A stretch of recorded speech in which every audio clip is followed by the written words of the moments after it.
श्रद्धा murder case में हर गुजरते वक्त के साथ एक नया खुलासा हो रहा है। आरोपी आफ्ताब हर रोज नए नए खुलासे कर रहा है, लेकिन पुलिस अभी भी इस केस में तह तक नहीं पहुंच पाई। इस केस में सबसे अहम सबूत डेड बॉडी के कई हिस्से और मर्डर वेपन अभी भी गायब है। ऐसे में कई सवाल उठ रहे हैं कि क्या श्रद्धा की हत्या का आरोप आफ्ताब झूठ बोल रहा है, क्या आफ्ताब पुलिस को गुमराह कर रहा है। ऐसे में हम दिल्ली से लेकर मुंबई तक श्रद्धा और आफ्ताब को सालों से जानने वाले लोगों से मिले, उनसे बात की और एक एक कड़ी को जोड़कर श्रद्धा के कातिल की ब्रेन मैपिंग की।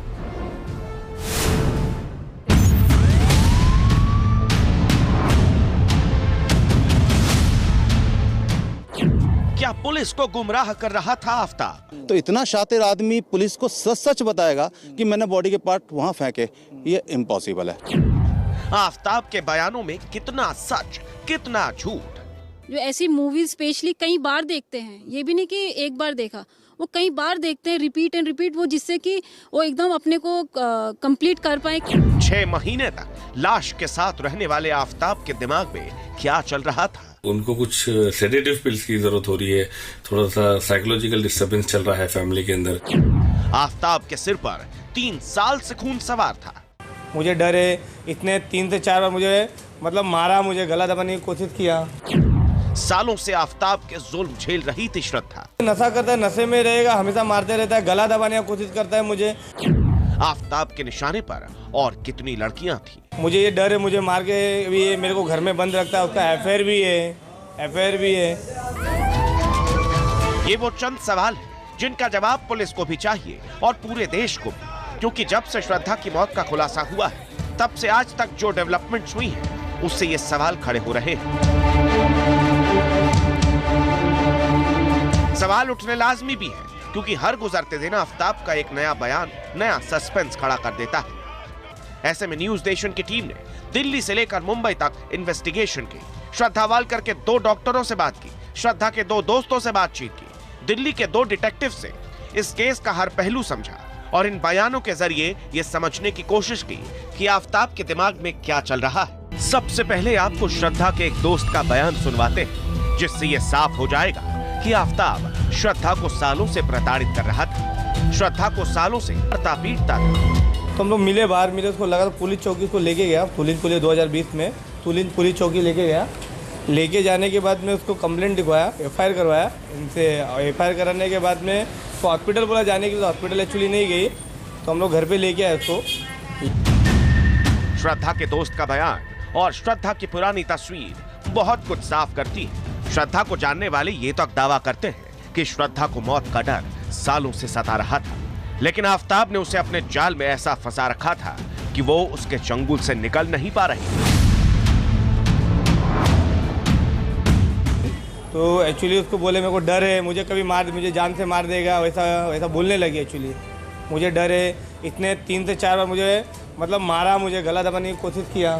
नहीं, पैसे के लिए एक्चुअली नहीं बताया था, वो खाली बोलते नशा करता है, नशे में रहेगा, हमेशा मारते रहता है, गला दबाने की कोशिश करता है मुझे।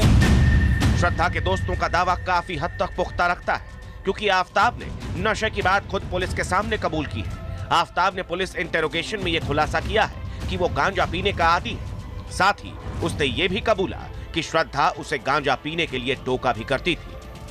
आफ्ताब ने यह भी कबूला कि वो 18 मई को यानी कत्ल की रात गांजे के नशे में था। आफ्ताब ने यह खुलासा किया है कि मुंबई से कुछ सामान दिल्ली लाने को लेकर दोनों के बीच झगड़ा हुआ।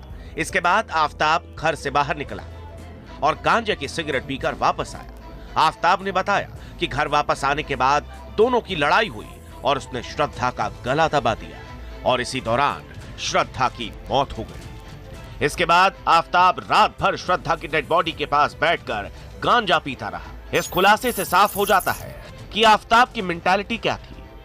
वो किसी निर्मम हत्यारे की तरह बैठकर लाश को देखता रहा। आफ्ताब की सनक को लेकर मुंबई के एक डॉक्टर ने भी बहुत बड़ा खुलासा किया है। डॉक्टर प्रणब काबरा का दावा है कि श्रद्धा ने साल 2021 में उनसे संपर्क किया था।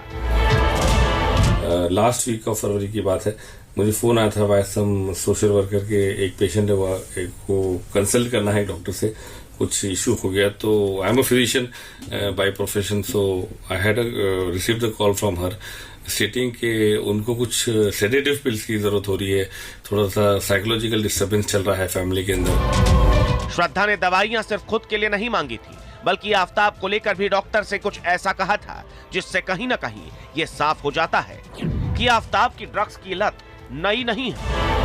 बता रहे थे कि उनके जो पार्टनर है वो थोड़ा एग्रेसिव है, थोड़ा से गुस्सैल है, उनका नेचर में थोड़ा सा बदलाव आया है। बट अभी समझ में आ रहा है कि उनका नेचर ही आई थिंक कुछ अलग था। उनके जो मिस्टर आफ्ताब करके नाम बताया था तो उनका नेचर ही काफी अलग था। आई ऑल्सो थिंक कि कुछ वो he must be consuming some drugs as per talks वो जो मुझे समझ में आया कि मुंबई के ही एक और डॉक्टर ने श्रद्धा को लेकर एक और खुलासा किया है। साल 2020 में श्रद्धा ओजोन मल्टी स्पेशलिटी अस्पताल में भर्ती हुई थी। श्रद्धा यहाँ पे 3 दिसंबर 2020 से 6 दिसंबर 2020 तक एडमिट थी। वो काफ़ी तेज़ गर्दन का दर्द और पीठ का दर्द के कारण आई थी। जब हमने हिस्ट्री पूछा तो उसने भी हमें कोई ऐसे मारपीट का कारण नहीं बताया। बाकी जो उसके इन्वेस्टिगेशंस हुए उसमें एक्सरे पे भी हमें थोड़ा सा स्पाज्म नज़र आया, मतलब जो स्पॉन्डिलाइसिस जैसे फीचर्स रहता है। मुझे जहाँ तक रिकॉल है उसको एडमिशन के समय आफ्ताब था उसके साथ। यहाँ एक बात गौर करने वाली है, श्रद्धा ने चोट की वजह नहीं बताई। ऐसा इसीलिए भी हो सकता है क्योंकि आफ्ताब वहाँ उसके साथ मौजूद था। लेकिन जो तस्वीर लगातार हम न्यूज़ नेशन पर दिखा रहे हैं वो तस्वीर इस बात की गवाह है कि श्रद्धा के शरीर पर, उसके बॉडी पर कितने सारे चोट के निशान हैं और फिर भी उस तस्वीर में श्रद्धा मुस्कुराते हुए दिखाई दे रही है। तो कहीं ना कहीं आफ्ताब न सिर्फ लास्ट में बल्कि शुरुआत से ही उनके रिश्ते ठीक नहीं थे। आफ्ताब लगातार उसकी पिटाई करता था। मुंबई से आए इन 3 बयानों से यह साफ हो जाता है कि आफ्ताब साल 2020 से श्रद्धा को मारता पीटता था। श्रद्धा ने आफ्ताब के गुस्से की वजह से डॉक्टर की मदद लेने की भी कोशिश की और श्रद्धा को लंबे वक्त से मौत का डर भी सता रहा था। दिल्ली आते ही श्रद्धा का ये डर हकीकत में तब्दील हो गया और सन की आफ्ताब ने उसे मौत की नींद सुलाई। लेकिन वक्त के साथ आफ्ताब किस हद तक जल्लाद बन चुका था, यह खुलासा होने में 6 महीने का वक्त लग गया। आफ्ताब श्रद्धा की हत्या करने के बाद भी अपनी नॉर्मल लाइफ जी रहा था, दफ्तर आ जा रहा था।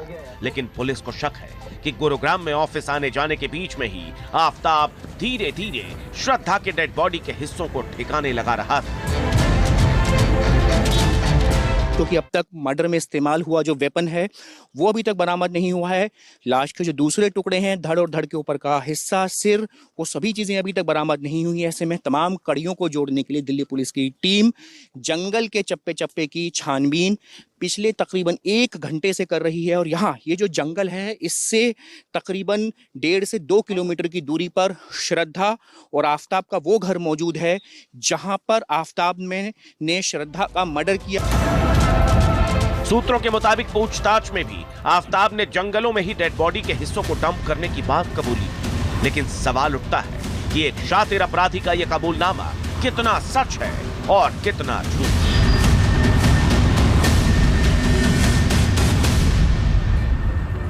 क्योंकि उसकी शातिरपन इससे पता चलता है कि जो घर के अंदर कत्ल करता है, घर के अंदर बॉडी को रखता है, उसके अंदर खाना रखता है, सब कुछ फ्रिज के अंदर वहीं खाता पीता है, तो ये सारी चीज़ें जो दिख रही हैं इससे क्लियर पता चलता है कि बहुत शातिर है। तो इतना शातिर आदमी पुलिस को सच सच बताएगा कि मैंने बॉडी के पार्ट वहाँ फेंके, ये इम्पॉसिबल है। आफ्ताब को लेकर यह भी खुलासा हुआ है कि श्रद्धा की हत्या के बाद उसने पहले तो श्रद्धा का फोन बेच दिया, सिम तोड़ डाला, लेकिन फिर उसने अपने कुकर्मों का खुलासा होने के डर से वही फोन नंबर दोबारा लिया और श्रद्धा बनकर लोगों से बात करता रहा। ऐसे में यह अंदाजा लगाया जा सकता है कि ये प्लानिंग एक रात की नहीं है। ये एक पहला ही ऐसा नहीं है जो इन मूवी से या इन टाइप की सीरीज देख के हुए। ऐसे बहुत से केसेस हैं इंडिया में भी, इंडिया के बाहर भी, जो ऐसी मूवीज स्पेशली कई बार देखते हैं। ये भी नहीं कि एक बार देखा, वो कई बार देखते हैं, रिपीट एंड रिपीट, वो जिससे कि वो एकदम अपने को कंप्लीट कर पाए कि हाँ फाइनल अगर मैं ऐसा करूँगा तो क्या। आफ्ताब पूनावाला हर रोज नए खुलासे कर रहा है, हर रोज कुछ नई कहानी बता रहा है। लेकिन सवाल उठता है कि आफ्ताब के ब्रेन में क्या चल रहा है, वो कितना सच बोल रहा है और कितना झूठ। इसका खुलासा नार्को टेस्ट में ही हो पाएगा। मुंबई से पंकज मिश्रा और दिल्ली से मनदीप शर्मा के साथ टीम न्यूज़ नेशन।